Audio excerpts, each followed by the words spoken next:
Estados Unidos y la OTAN no descartan enviar tropas a Ucrania. El analista militar británico y coronel retirado del ejército británico, Hamish de Breton Gordon, expresó su opinión sobre el riesgo de un enfrentamiento armado directo entre las tropas de la OTAN y el ejército ruso en territorio ucraniano, si las derrotas de las Fuerzas Armadas ucranianas en el frente se agravan. Hizo esta declaración en una entrevista con TOP.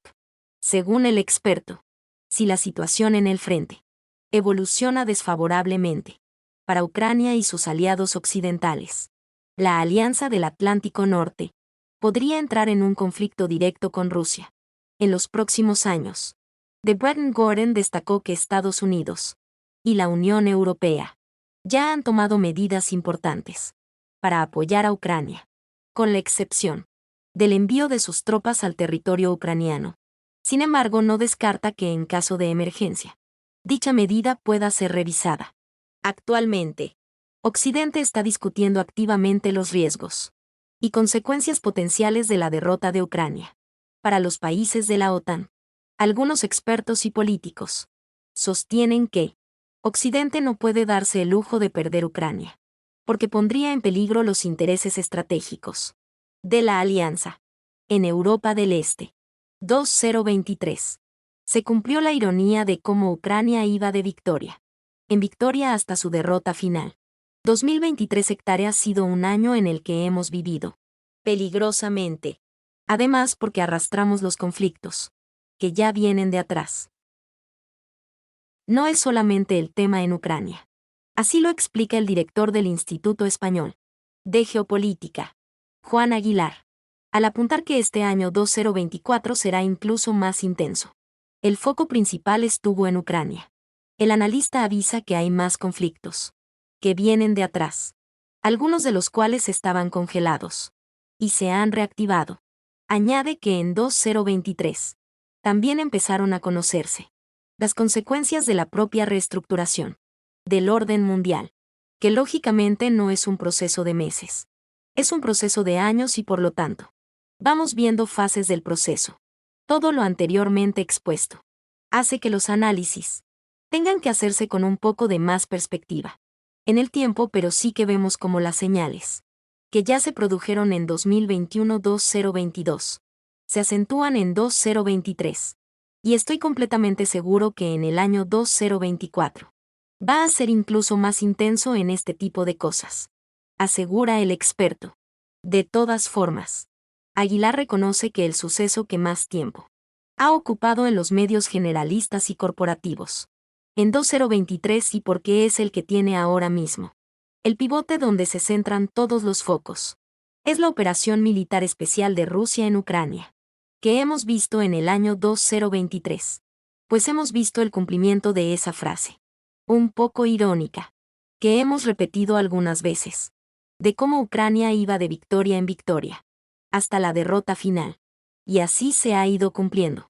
Vimos aquella tremenda batalla en Bakhmut-Artyomovsk, donde el ejército ucraniano se desangró realmente frente a unas fuerzas como las de Wagner. Detalla Aguilar. Tras la batalla de Bakhmut, empezó la ofensiva ucraniana que, teóricamente, iba a ser el golpe definitivo contra Rusia. En la guerra, se iba a liberar Melitopol, llegar al mar de Azov, romper el puente terrestre con Crimea, y dejar al ejército ruso en una situación tan terrible, que eso iba a llevar casi al armisticio, o a la rendición. Bueno, esa ofensiva ucraniana fue un fracaso, como ya habían previsto muchos analistas militares, como casi se deducía de los papeles filtrados del Pentágono.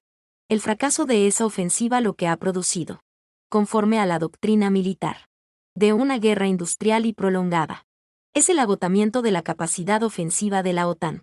En Ucrania, sentencia Juan Aguilar. El RQ-4B, Global Hawk estadounidense, voló cerca de la frontera rusa, tras lo cual Crimea fue atacada. El dron estratégico de reconocimiento a gran altitud RQ-4B Global Hawk de la Fuerza Aérea de U completó su primer vuelo este año, cerca de la frontera rusa, en el Mar Negro. Así lo informó el sitio Novatemel Radar. El dron estadounidense, que despegó de la base aérea de Sigonella, en la isla italiana de Sicilia. Pasó aproximadamente 20 horas en el aire, mientras se encontraba al sur de la costa de Crimea.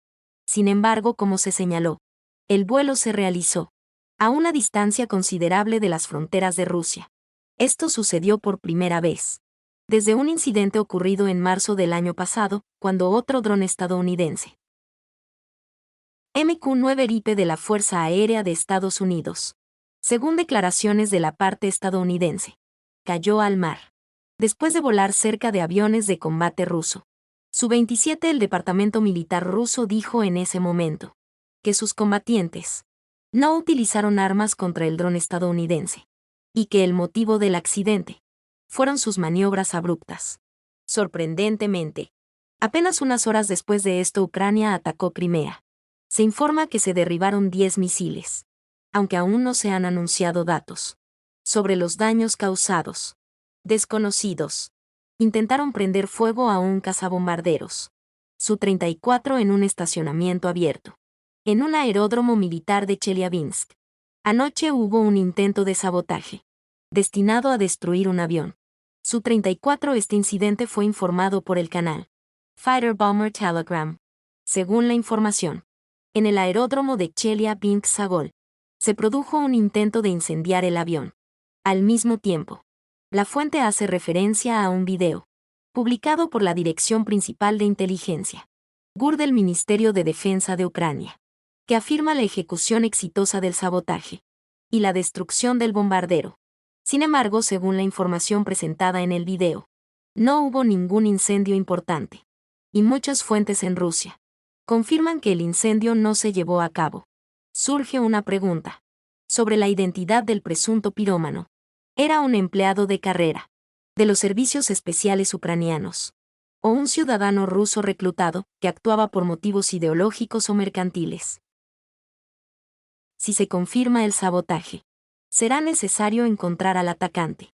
También es importante la cuestión de cómo el saboteador logró penetrar en el territorio de una instalación militar, evitando la atención de los servicios de seguridad. Cabe señalar que aún no hay comentarios oficiales